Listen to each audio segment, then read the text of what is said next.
BBC Surrey with Nick Wallis. Hello there, it's 22 minutes to 8. This is BBC Surrey Breakfast. Before 8 o'clock this morning, you can hear, well, the heart-rending story of a man who was abandoned as a baby at Gatwick Airport. It's the subject of a BBC Three documentary tonight, and his story is very affecting. I just want to warn you that now, though, we are going to be talking about male cancer, and I will be going through the process of getting a checkup from a doctor live on air. It's designed to demonstrate the process is quick, simple. It could save yours or your partner's life. But if you're listening to this and feel it might offend you, please tune away and come back for the affecting, heart-rending story of the baby abandoned at Gatwick Airport. If you do want to stick around and hear what could be the most excruciating 5 minutes of my life and yours, it would be great to have your moral support. I think this could be a world first. Not that I'm hoping to get in the Guinness Book of Records for this. Right. Is everybody here who should be here? Good. Let's crack on. It's Male Cancer Awareness Week this week, and apparently more than 2/3 of us don't know how to check for symptoms of testicular, penile or prostate cancer. Chris Dunkley from Walton-on-Thames was just 25 when he was diagnosed with testicular cancer. I asked him when he first realised something was wrong. Probably about 2.5 years ago now, I found a small lump in my testicles. Just basically, I was rearranging, as you do, as a guy normally does, and I felt something that I didn't think should be there. For the first month, I didn't go and see my GP, and I thought there was a possibility that it could go away. Or eventually, after about a month or so, it would become harder. Slightly larger, so I went to see my GP as soon as I possibly could. Did it hurt? Not particularly, no. I've heard of cases where it has, but mine was, although it doesn't hurt, it's quite a hard lump.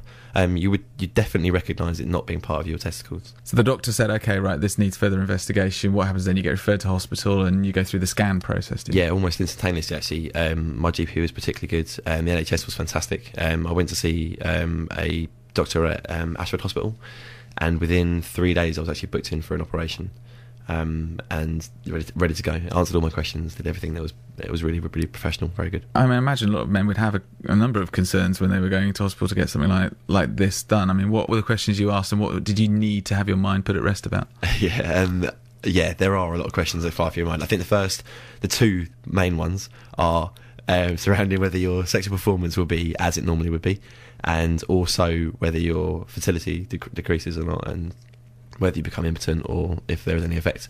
And I can categorically state that there are no changes to any of those areas of your life. Because there's the secondary one you mentioned, fertility. Presumably if the treatment involves radiation at any stage or chemotherapy, then you could be at risk. Yeah, radiotherapy would affect your sperm count, definitely. Fortunately, I didn't have to go through that. I had the choice. I could have taken it if I wanted to, and decided against it. So I haven't been affected in that way, but the actual operation itself doesn't affect your fertility at all. There's a very interesting story that came from this. When you were just about to go under the knife and have the cancerous growth removed, you were asked by your surgeon if you would mind a student doctor coming to have a look at what was going on, which you very graciously said yes to, very bravely said yes to. And what happened? Okay, well, he came in to sort of give me an examination, but he didn't have a clue what was wrong with me. He had absolutely no idea whatsoever. So as he sort of performed various tests on me, making me breathe, making me cough, feeling my neck for lumps and so on. He worked his way down the body, and he was quite awkward about going near my testicles, and due to that, his diagnosis of me to his senior doctor was that there was nothing wrong with me. So he said the reason this person is all dressed up and ready to go to surgery is a trick question. It's a red herring. I think he may well have been on that. Yeah, I'm not entirely sure how it works, but yeah. Which presumably the surgeon was using you as an example of how you have to be absolutely thorough as a doctor to check people. I think that was exactly what it was. And also speaks volumes about our own awkwardness when it comes to dealing with these subjects. I agree wholeheartedly. I'll tell you one thing that I will say about having testicular cancer is you sort of lose your inhibitions about getting them out in public. You definitely become... Let's not do that now. Not just at breakfast time. That was Chris Dunkley, who was diagnosed with testicular cancer at the age of just 25. With me in the studio now is Dr. Chris Richards from the Nuffield Health Hospital in Woking. Good morning, Dr. Chris. Good morning, sir. Now, we have switched off the webcam and we've put up some rudimentary blinds on the studio glass to spare anyone's blushes. And Dr. Chris is going to give me an examination. So, Dr. Chris, before we do this, tell me who should be going to their doctor for a checkup, and when they get to you, what are you looking for? Well, anyone that notices a lump in their scrotum, we're talking about a lump ideally on the testicles, or if you have an ache that you can't settle down over a couple of days with ibuprofen or some other pain relief, then actually, yes, I would like to see that. Okay. When you're in practice with me, what we'll do is we will examine the scrotum, looking for signs of lumps and bumps.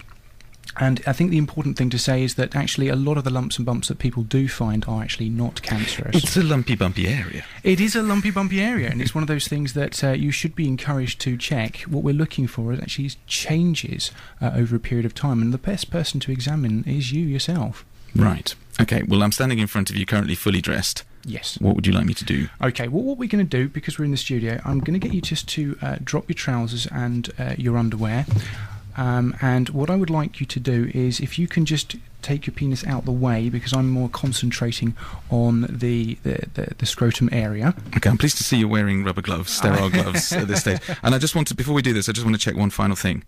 You are a real doctor, aren't you? I certainly am. Okay, right, all right, let's do this then. Just taking my trousers off, ladies and gentlemen, and my pants. Okay, so if you can just take your penis out the way for me.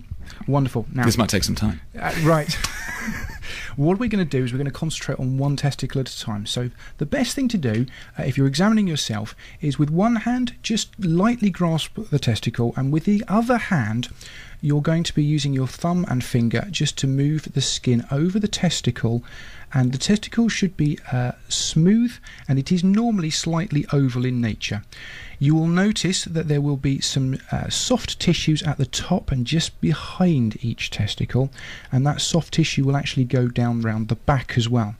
Now, the soft tissues, that's a normal thing, and actually sometimes people have a little lump at the top of the soft tissues. What we're concentrating on is the testicle itself.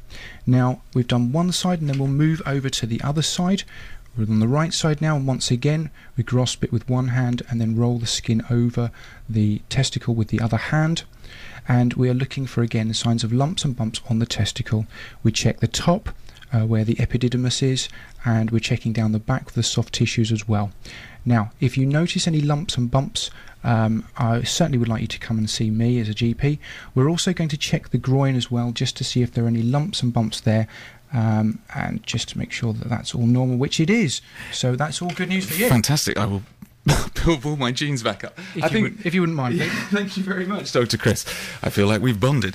I think the fascinating thing about that is, one, that it's a very quick and simple process for a professional like yourself to do, but also that when we heard from Chris Dunkley earlier, there is an embarrassment factor even amongst professionals that we all have to kind of get over, don't we, if we're going to not lose people unnecessarily. Well, you're absolutely right, and the importance of this is that we as GPs will see this perhaps a couple of times a week, and we do this all the time, so we as professionals really are not embarrassed about doing it, or shouldn't be. And the good news is, and I'm really pleased about this, we've had in the last 2 weeks I've had 3 or 4 teenagers coming to see me. And the really good news about that is clearly they're being educated at school, and they're being told about what they should be looking out for, and they then had the ability to come and see me. Obviously they were a bit anxious about it, but they actually had the encouragement from their family, and actually once they were examined they were hugely relieved that actually there was nothing wrong, and I was really glad that the schools are now pushing this one forward. So just to sum up then, for anyone who's listening to this who's maybe even never considered of going to the doctor but may have some worries, what should we, men at home and perhaps our partners, be looking for if there are any concerns about testicular or penile cancer? Right, what we need to look out for is, I would really appreciate it if you could examine yourself perhaps once a month. The best time to do that would be in the shower or in the bath when you're nice and warm, and you're looking for lumps and bumps on the testicles. If you're not sure whether it's on the testicle or on the soft tissues above, I don't care, come and see me. And if you've got an ache that's not settling, then again, don't care, come and see me please. Dr. Chris, thank you so much for coming in this morning. Thank you for being so gentle and expert. It's my pleasure. Now, better do something with those gloves. It's 12 minutes to 8. Let's get the headlines from Aurelia Allen.